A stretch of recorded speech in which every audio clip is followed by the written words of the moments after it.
We're back.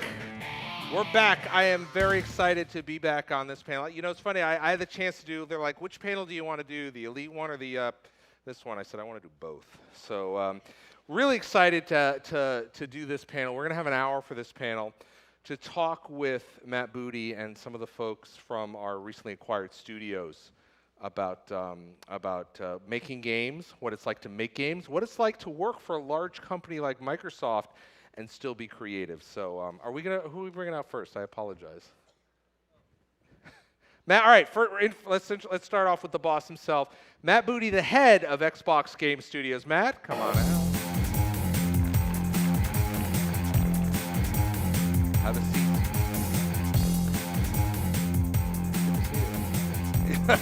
Welcome back. All right, I guess we're going to try to see if Dom Matthews from Ninja Theory. Dom, come on out.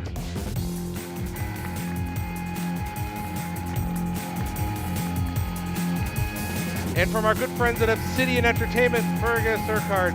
Feargus.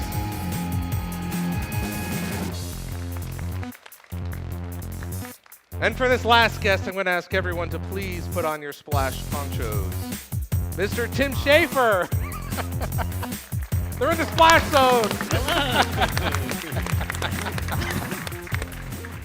Thanks, everybody. So really excited to have everybody out here. This is an incredible amount of talent we have on the stage here. And Matt, I want to start with you a little bit and talk about the role of first-party studios and your vision for Xbox Game Studios. Sounds good. We are, a lot of folks some people might know this, some might know, so I'll kind of walk through it. We have 3 ways the content can make its way to an Xbox. Sure. And we're fortunate, I think, as Xbox to have options on that. One of the ways is our ID at Xbox program, which is where we bring in some smaller scale indie stuff.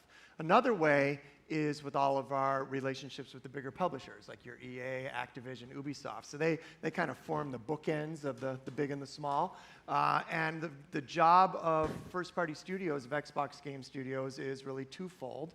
The first is to make sure that we have got games that are making sure there's always something new going into Game Pass, and to make sure that we've always got games to support new things like Mixer, and to support new things like Game Pass PC. And then we've also got big franchises, the things like Halo, Minecraft, Gears of War. So we sort of sit somewhere in the middle of those two in terms of what kinds of content, but it's really our job to make sure that when Xbox is doing something new, that we've got games that are going to support it, and make sure that our fans have got great stuff always to enjoy no matter where we're going. Now, it's been a heck of a year because just about a year ago, we had the first group that we announced of acquisitions. Yeah. And this slide up here that you see with all of our, we call that the family slides, those are families. But there's it's grown exponentially, hasn't it? Yeah, I was just staring at it thinking maybe we could play bingo or something. We could try to name something about a game and see if we can connect all those dots. But it's an amazing collection of entertainment, right? It is. So more seriously, we have been very fortunate to build on some long-standing relationships that we've had.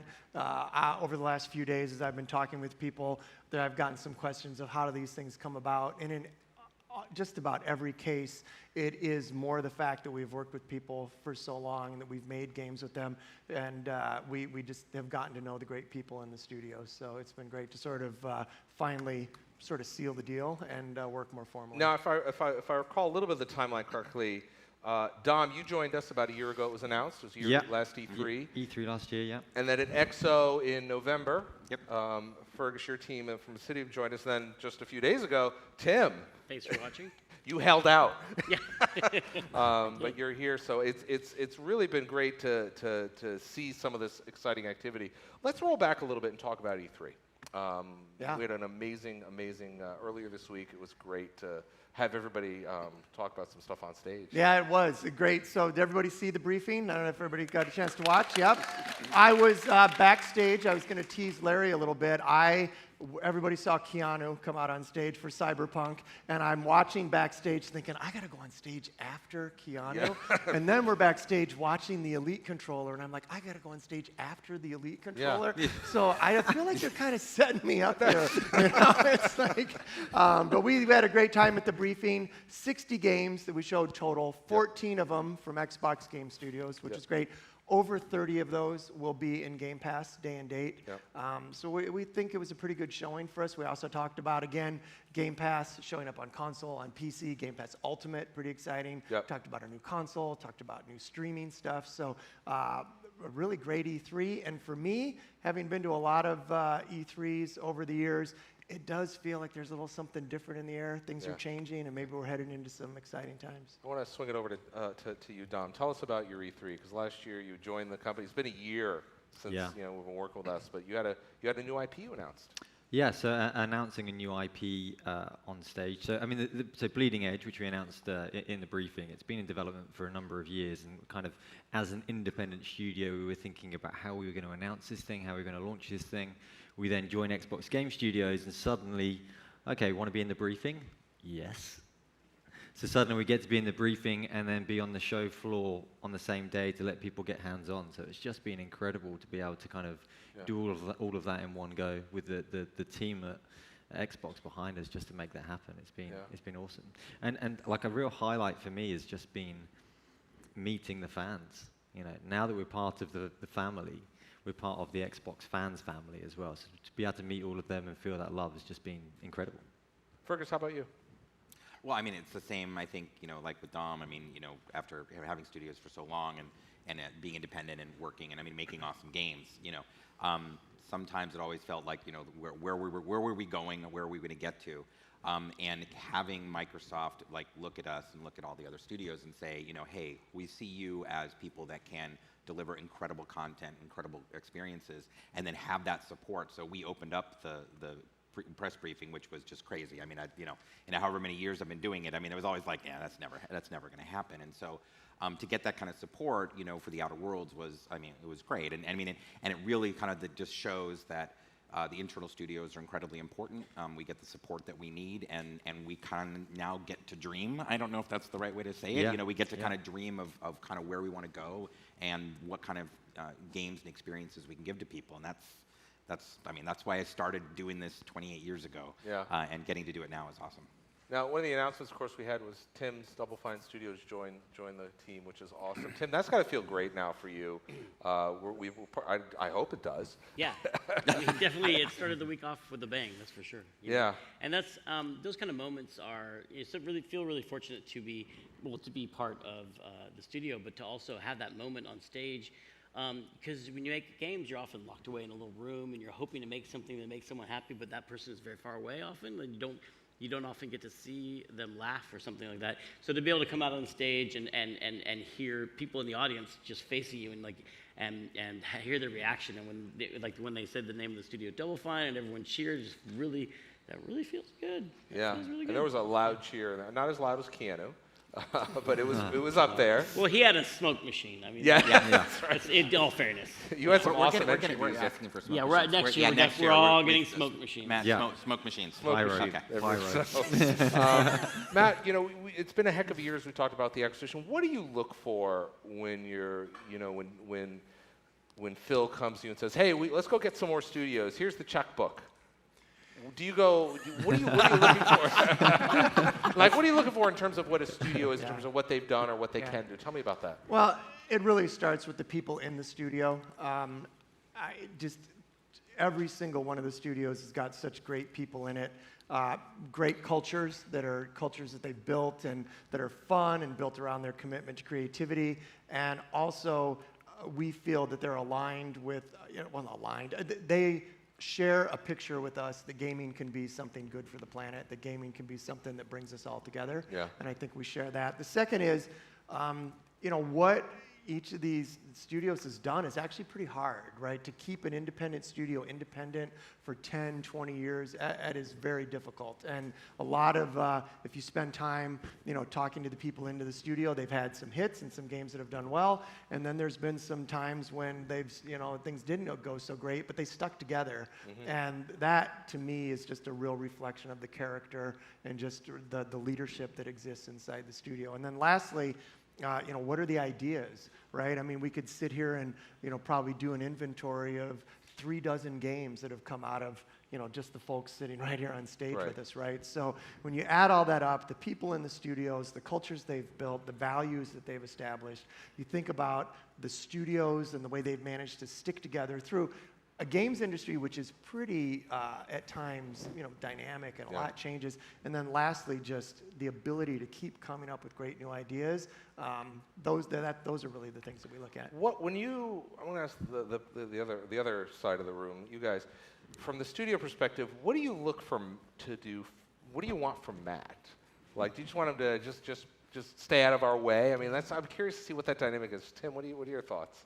Well, I mean, Matt put a lot of trust in us, and he's been really clear about that there's that trust can continue, and there's places where we should share information, things we don't have to share, and so I feel like we're just starting on this process, so we don't know exactly how it all works out, and you guys know a lot more little bit more, yeah. about how it worked, but that was part of what made us feel comfortable about it, is knowing that there'd be a creative, safe space for us to, instead of having an idea and a baby just brand new idea and have to go pitch that to like 8 publishers or something like that. Instead of that, we could incubate that and develop maybe a prototype and prove these ideas out and then share them. That's something that's really appealing.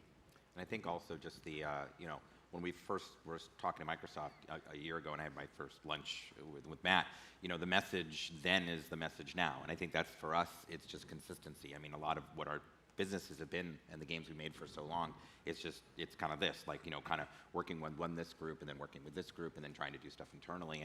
And knowing, with Matt, what he says is, go make the games you want to make and we're going to support you. And that is, like, every single phone call I have with Matt, that's the theme. How can he help us? And we understand with what is it, great power comes great responsibility. Like, our ability to do is, we have a responsibility on our side, but that feels like it is now, it's our power to go and do these things. Like, we have this control, we can go do the amazing things that we want to do. And just having that consistent message has been awesome. Yeah, and I know that it's got to be easier because, to your point, Tim, you've all made the point, is that you don't have to go visit different publishers now. Matt's team can handle that. You guys can do what you do great, which is make great games, and then the team can work on a lot of the other elements, right? Is that accurate? Yeah, absolutely. It's a long way to go. Yeah. We've got a great mix of talent here on the screen, but also here on set. What's it like to create? And this isn't really a fair question because, Tim, you're off the hook because you've only been with the company 6 days. I'm gonna answer anyway. I'm gonna make something up. But I guess I'll go, Dom. What's it been like for you for the past year, and Feargus for you for the past few months? 6 or 7 months. Yeah, it's been a nightmare. No, it's been great, and I think, kind of to echo what's been said, like, I think from day one it's been about placing the faith in the creative. Yeah. And let's try and remove any other struggles and worries you might have that get in the way of the creative. And the team's really been true to that. So, day to day, for us at Ninja Theory, before joining Xbox Game Studios, we had a bunch of people in the studio that were working on work-for-hire projects, really to try and fund our own IP and our own work. Yeah. And since the acquisition, we've been able to just have our entire team focused on what we want to make. Yeah. Games that we love to make for the fans that love them. That's our focus.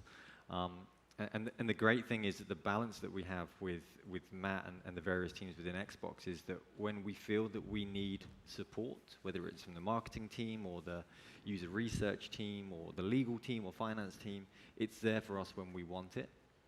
But other than that, we're left to get on with our job, which is making awesome, compelling games for fans. Yeah, because a lot of folks forget that, making great games is very hard. I've never done it. You guys have made some amazing stuff. But that's just part of the puzzle. As you talked about, there's the IT infrastructure, there's the getting the equipment, there's the marketing for the game. There's just all the business side of it that hopefully Matt and his team can help.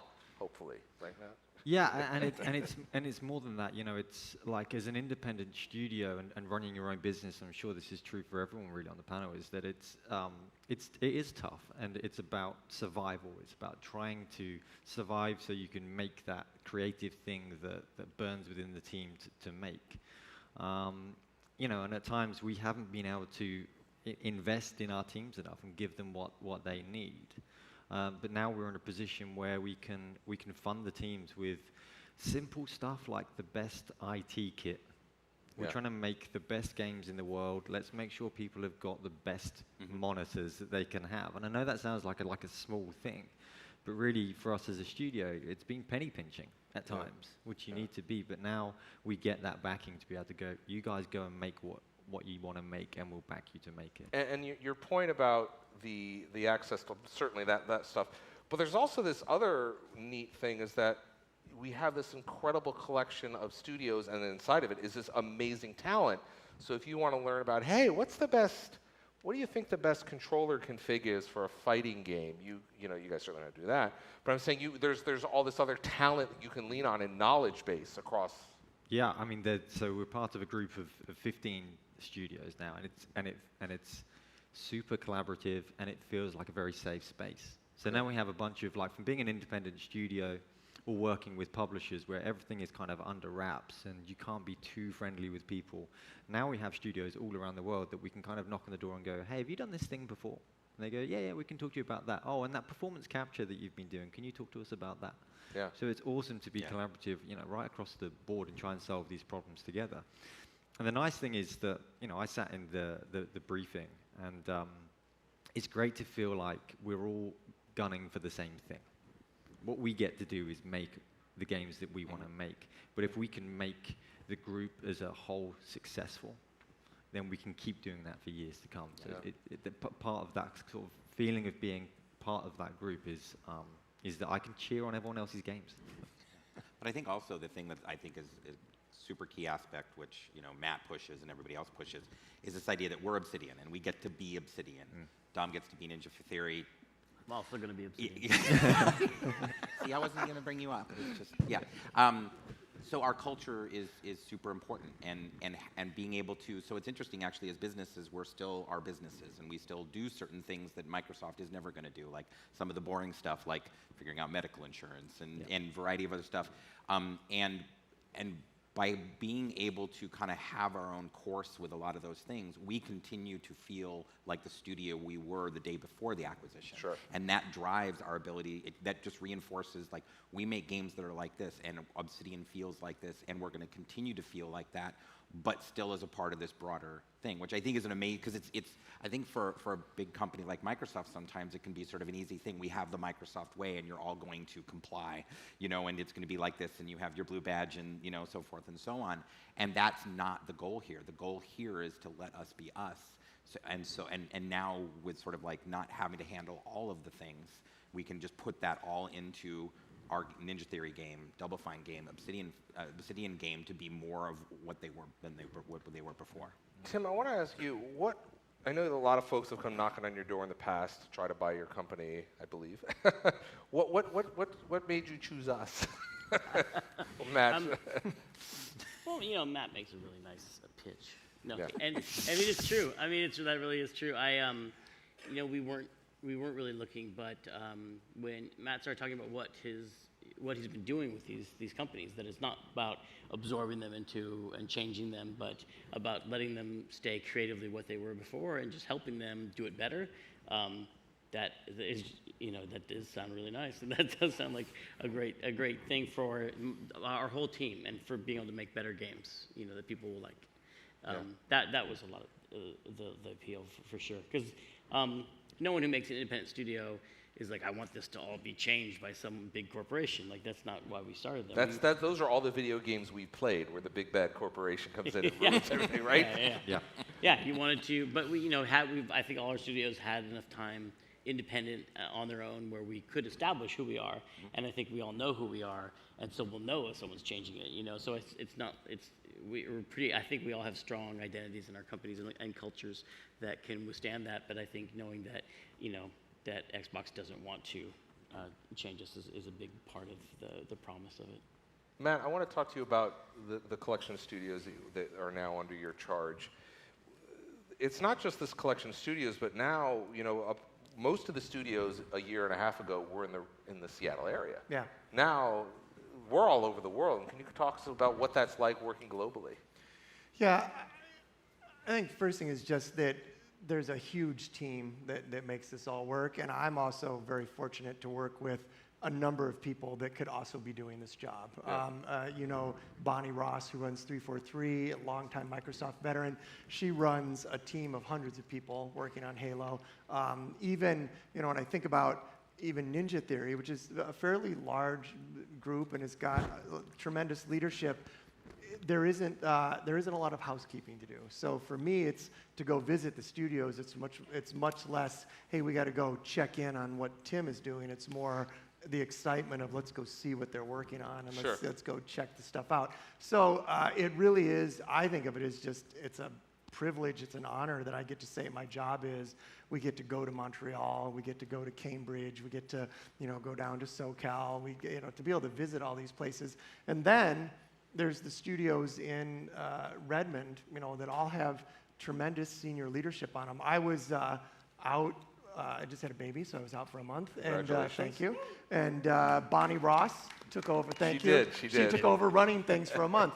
And it was kind of funny because I think within the first day or two, everybody started submitting, hey, can we all get new computers? Can I expense my trip to Disneyland? And Bonnie's like emailing me, I don't think I'm supposed to just approve these things, right? But to be able to have people like Rod Ferguson, an industry veteran, and Tim's been at this. I mean, just to fanboy out. When I first started working on games, I was playing games that Tim worked on, right? Yeah, likewise. So the word that we use, and if somebody's got a better one, I'm open to it, but it's really kind of this federation of studios. Right. And I feel lucky that at any point in time, anybody could take over leading anything at a time. It's really, I think, my job to make sure that we've got a good North Star of where we're trying to go, and that we all have got kind of a common set of principles.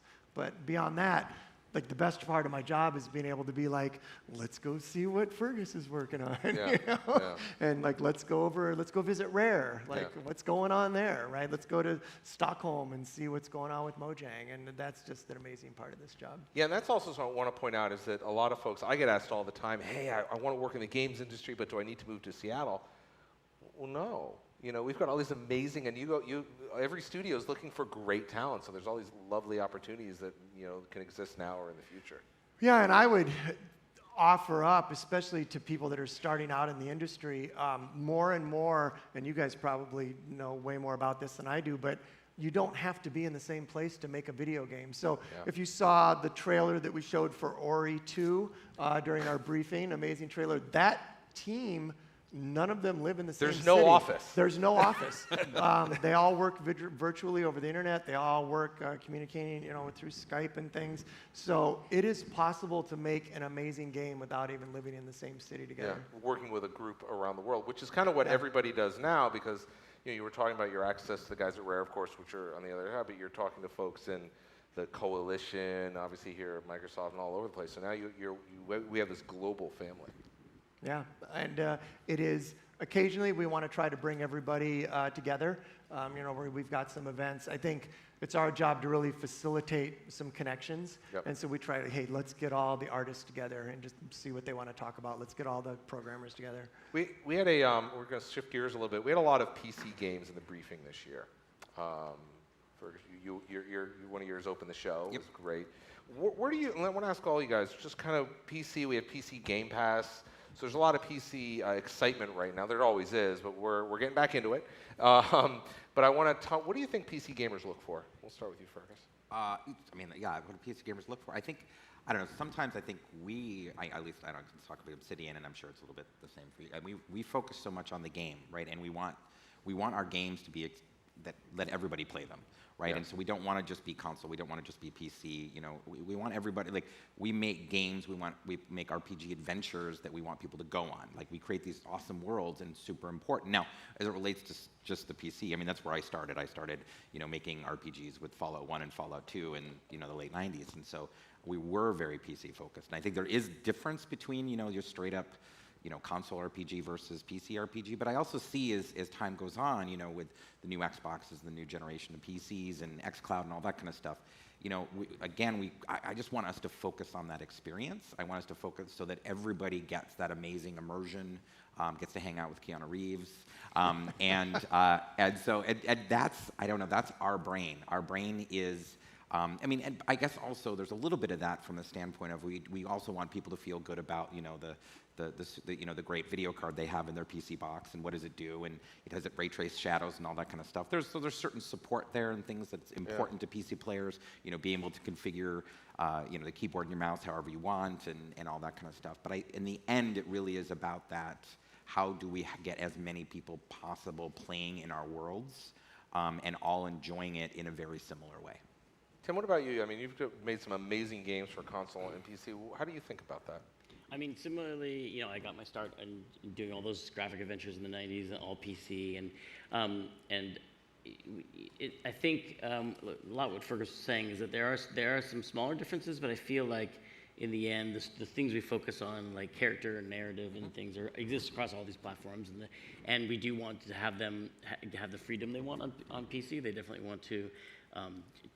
Configure all these different modes so they can see your game and really own that game. But I think in the end, it's the nuts and bolts of the nuts and bolts and guts of the game are very similar.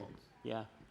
Now, Dom, you brought up something when we were chatting a little bit earlier, and I want to talk to you all about this. xCloud, we've got xCloud on the floor that'll be coming in the future. That's an interesting way to take games, because now instead of creating it for the PC, you're creating it kind of for the cloud, right?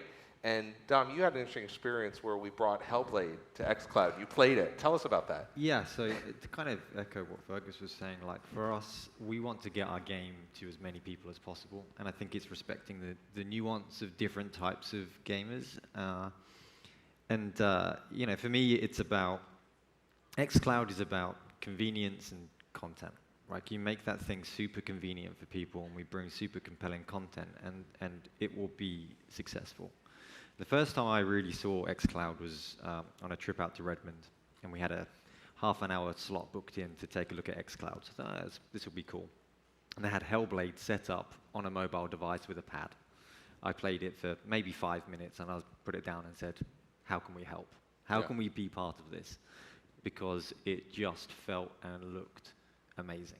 Yeah.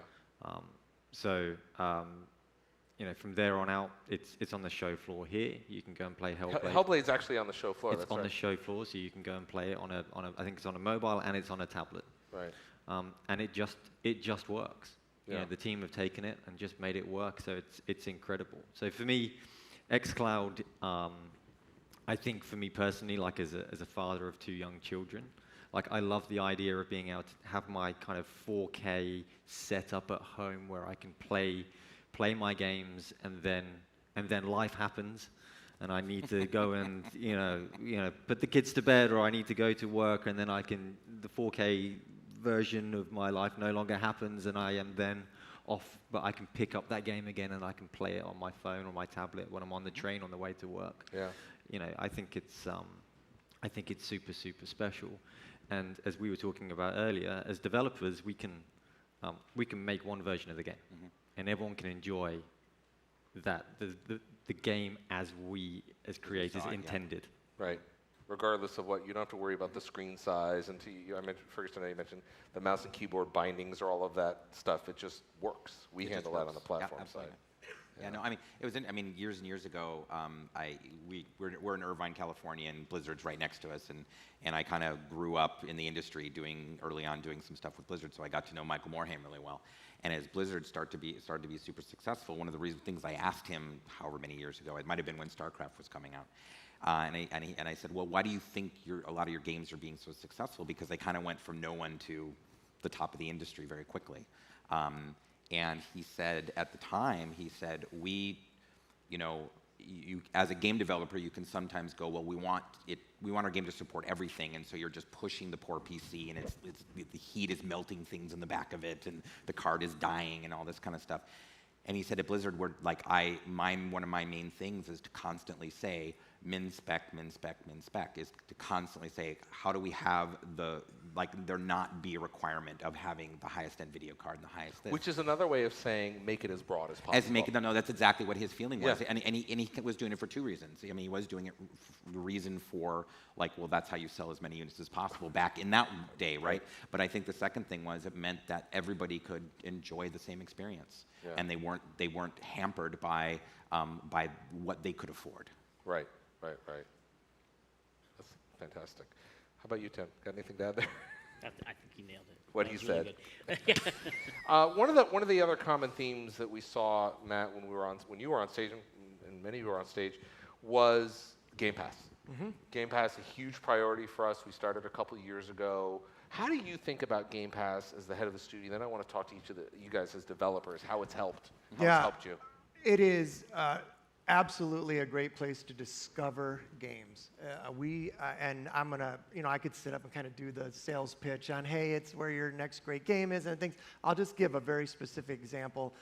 We work with the teams working on State of Decay 2 at Undead Labs, and that was a game that went for sale, and then we put it in Game Pass, which I believe is a great place to find a game that you might not have otherwise played. Sure. And we can look at the data, and we suddenly see a bunch of people coming in and playing State of Decay and sticking with it, but they're people that we've never seen on the console before. We've never seen them inside sort of the Xbox world. And I think for the team that worked on State of Decay, that's fantastic, because back to this kind of discovery, broad audience, if State of Decay was a game that you think, wow, I'm not really into this kind of game, I don't really want to go spend all the money, but now because of Game Pass, I'll go try it out. Why not? Why not? Right. And I just start to think of places where, whether it's I subscribe to music now, so I'm not having to buy something, or whether it's it's Netflix and I'm just kind of going through the menu and I see that's interesting. Next thing you know, I'm up till 3 a.m. binging like the first 3 episodes, right? That's kind of what Game Pass enables, is discovery. So for us as the creative side of the house and the game design side of the house, we really look at it as this is a great place to get a game in front of new players. And we saw that with Sea of Thieves. Yes. Sea of Thieves is a great classic example for us where it's a game that maybe, okay, I'll check it out. The barrier to entry being in Game Pass was low, and they've seen tremendous success, haven't they? Yeah, and the interesting thing about Sea of Thieves, that you bring that up, is just, to get into a little bit of business, people will say, well, if you put that game into Game Pass, does that mean that you're not actually selling any more units and things? The funny thing is when we put Sea of Thieves into Game Pass, we saw the number of people that were out buying the disc go up also. Really? Because I think it creates this effect of people talking about the game, wanting to play the game. Sure. And for us, whether you want to own a disc, which some people want to do, which is great, or you want to try it out in Game Pass, we just saw more people talking about the game, more people got excited about it, and more people went to go play. So I want to switch over to you guys on the studio side. How do you think about Game Pass, and what does it enable for you guys, Dom? I think players want games that take creative risks. And I think developers want to take creative risks as well. And Game Pass, for me, really is at the heart of Creative that. risks, right. It's the heart of I think, this whole group. We can combine to make an awesome subscription service for people. Yeah. And each of our games independently don't need to appeal to everyone. They can appeal to groups within Game Pass. The story fans, or the combat fans, or the RPG fans, or the driving game fans, they can all find something within Game Pass. They all give a reason for you to get involved in Game Pass. So I think in the kind of the world outside of Game Pass, it's very, very difficult to take those creative risks, because everything is P&L based. You build a game for X amount of money, you then have to sell X amount of units to make that money back. And the problem with that is then you start to ask questions about, well, does the game appeal to enough people? Right. Min-spec. Yeah. So then you have to start to pull some of those things back. But I think from a development perspective within Game Pass, we can be really confident with taking creative risks, because we just need to find an audience within that the service and be a building block. One of the reasons why people want to get involved in Game Pass. I think the really nice thing with it as well is that the barriers are so low for players that they can try all different types of games. Yeah. Yeah, it's funny because I'm a huge. You and I haven't really talked about this, but I am a massive Hellblade fan, as you know. When I played that, it just blew my mind with the audio and everything about it. And then you brought it to Game Pass. Yeah. And I told people, I said, you have to try this game if you haven't tried it. And it converted. They're like, I'm like, it doesn't cost anything. Just download it and try it. And people came back to me 2 weeks later like, wow, you're right. It is an amazing game, but you got to play with headphones on. But It's the first thing that I wanted to do when we announced that we were part of Xbox Game Studios. It was one of the first questions I asked: how do we get Hellblade into Game Pass? Yeah. It was the first thing I wanted to do because I want that game to be played by as many people as possible. Because for me, it's about creating fans. It's not about making the most amount of money. It's about creating fans that love what we do. Yeah. And the more people we can get that game in front of, the better. And we build that love for what we do. And Game Pass is just amazing for that. It's a really engaged audience that we can show our content to. Yeah. You've got a great example of it. You just shipped it with Hellblade. What do you guys think about Game Pass from your perspective, from the outside? I mean, yeah, similarly, we like to make games that are unique, and I think that that's the appeal to us, and take the creative risk that Dom's talking about. But that uniqueness might be off-putting to someone who's not comfortable with that or hasn't seen it before. And if they're buying a physical copy of a disc or something, it might be enough that it would stop them. But on Game Pass, maybe they come for another game and they see our game sitting there and they're like, I am confused and intrigued by that game, and it's free to just try. I'll just try it. And I feel like that's all the chance that we're asking for, is just that chance to get someone to try our games. Then I feel like we can give them something they'll really like. But if you can't get someone to try your game, it's very difficult. Yeah. And just to follow, one of the things that when Matt was first talking to us about Game Pass, one of the things that he was saying was, it's not our goal for every game that we now make and pitch and develop to be an apex predator. That was before Apex Legends came out. But the example was that a lot of times for us as studios, we would have to go and pitch like gigantic budgets, and sort of we were making the Swiss Army knife of games because it had to do this and it had to do that. Like there's this like sales list of things that our games have to do to excite a publisher about why we want to do it. And that's not the point of Game Pass. The point of Game Pass is us to go make games that we think we should make, that we know that our fans, or we hope that our fans will love, because it's an extension of who we are and the kind of games that we want to make, versus this idea of having sort of these external stimuli or lists that we have to do because that's kind of how we would get funding. And so that's, I think, changed very much how we even look at how we pitch our games internally and how we start the early design documents.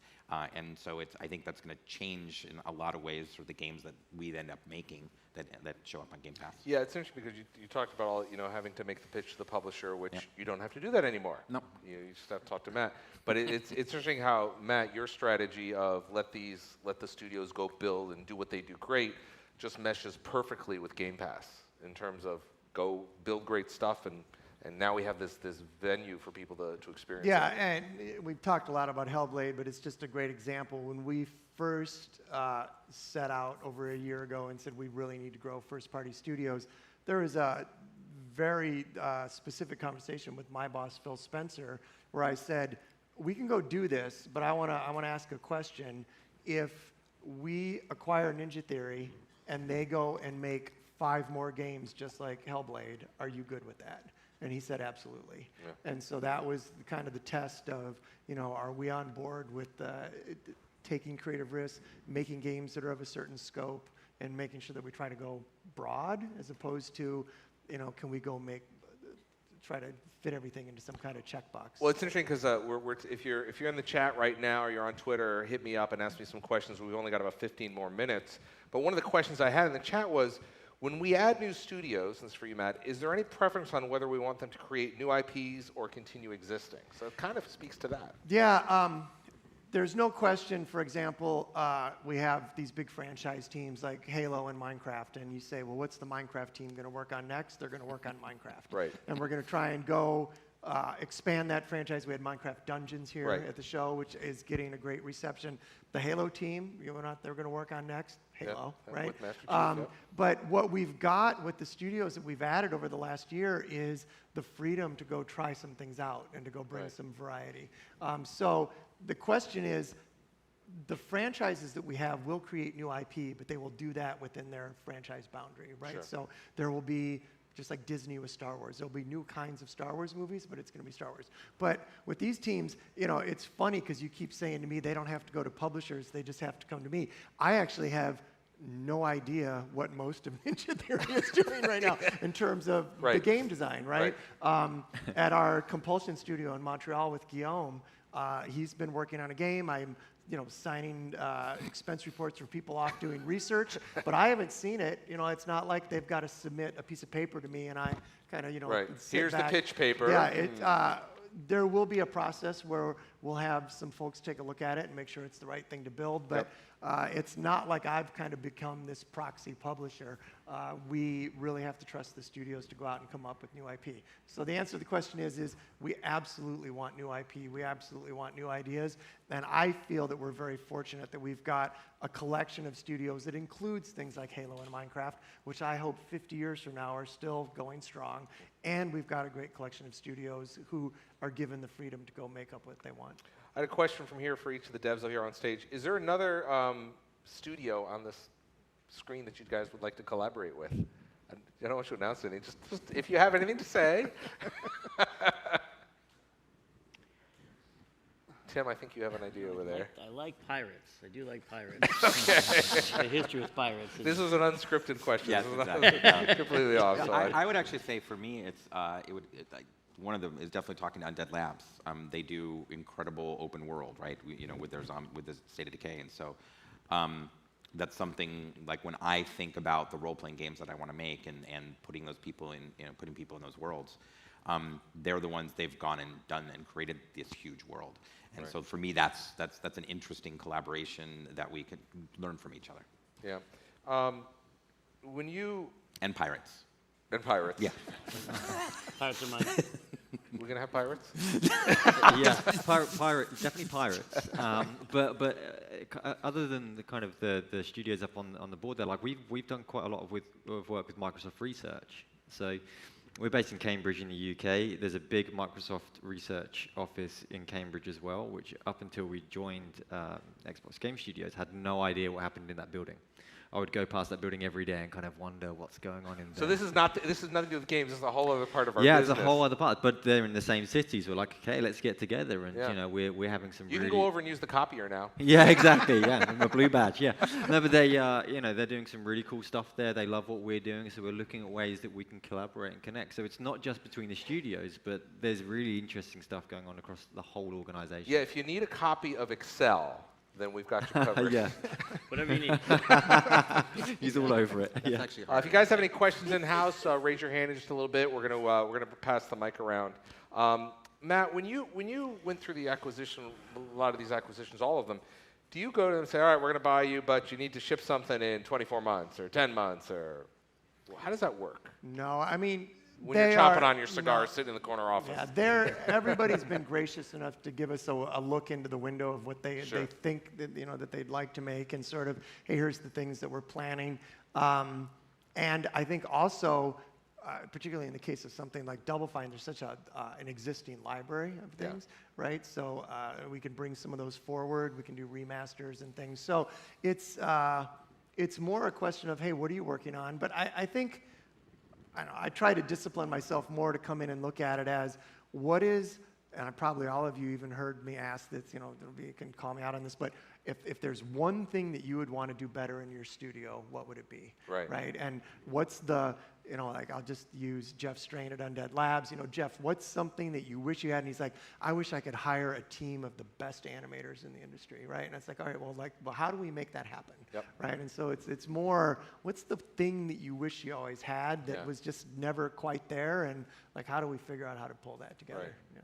Okay, great. Do we have any questions in the house? Let's we get the microphones over. We have just about 10 minutes left. We'll see what we can do. Hello there. What's your name? Hey, how you doing? People know me as Megatron on Twitter. Real quick, are you guys still trying to make studio acquisitions?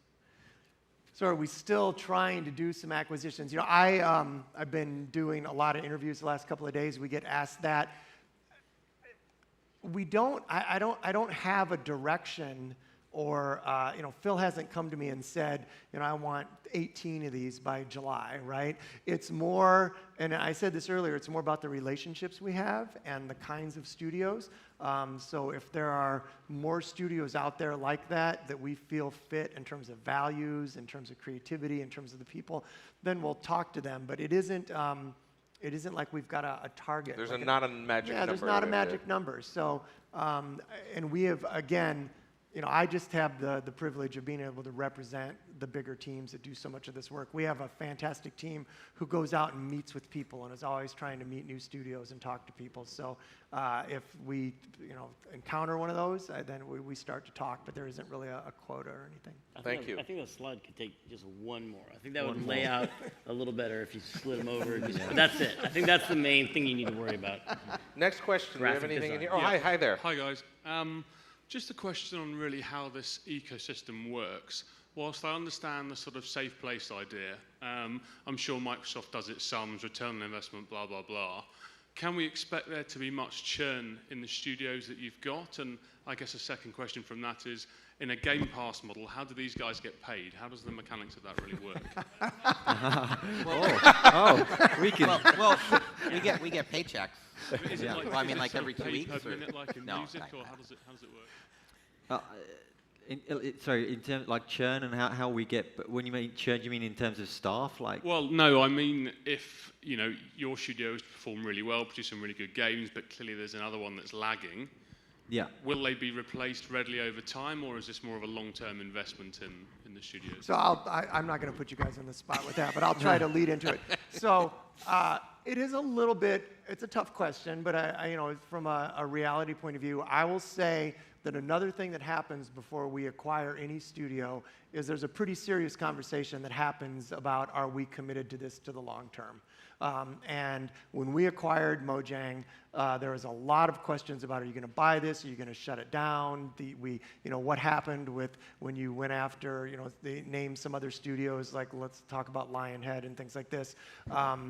The principles that we set out at the beginning of that acquisition were, this still needs to be here 50 years from now. This has to be managed like it's a Mario, like it's a Star Wars, it's a Lord of the Rings. So I would just say we are very committed to the long term, and I feel that support from our CEO and from everybody, all the way up to the board of directors at Microsoft. If you can believe it, there's a member on our board of directors who is a big fan of Phil and has really been a big advocate for gaming within Microsoft. So we are committed to the long term. In terms of how they get paid, that's one of the great things about Game Pass is I don't want them designing games to think about how many units it has to sell. Let's talk about audience. Let's talk about people discovering the game.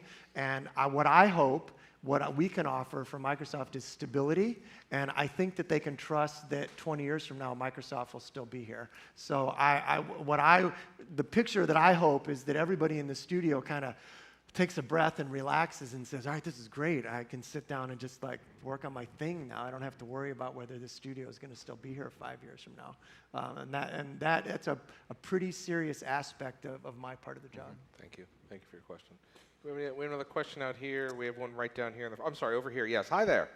Hello, how you guys doing? I wanted to ask if you guys would do a fighting game, like all the studios, like Marvel vs. Capcom. Yeah. Like, Master Chief versus all the other characters. That's an idea. An Xbox Game Studios like Megamix. Right. Yeah. That's all. Yeah. Okay. Noted, Matt. You heard it. Yeah. Like I said, the studios are free to make whatever they want. Yeah. We had another question right down here in the front. Hi there. Right here, I'm Delilah. Hi. Hi. So the question I have is, do you ever worry about the abandoned IP, like MechAssault, Crimson Skies, Recore, like all these games that came out that people are fans of that studios are not focusing on anymore? Well, so I'll answer that quick, and then I'd love to hear from these guys because they also have games that they've made and some games that have moved on. That's a tricky balance of managing because we heard earlier the question of, hey, are you going to focus on new things? But then there are also some things that are very beloved. For example, we have here on in the briefing, we showed a trailer for Age of Empires 2, right? And I think Age of Empires first appeared in the late 1800s.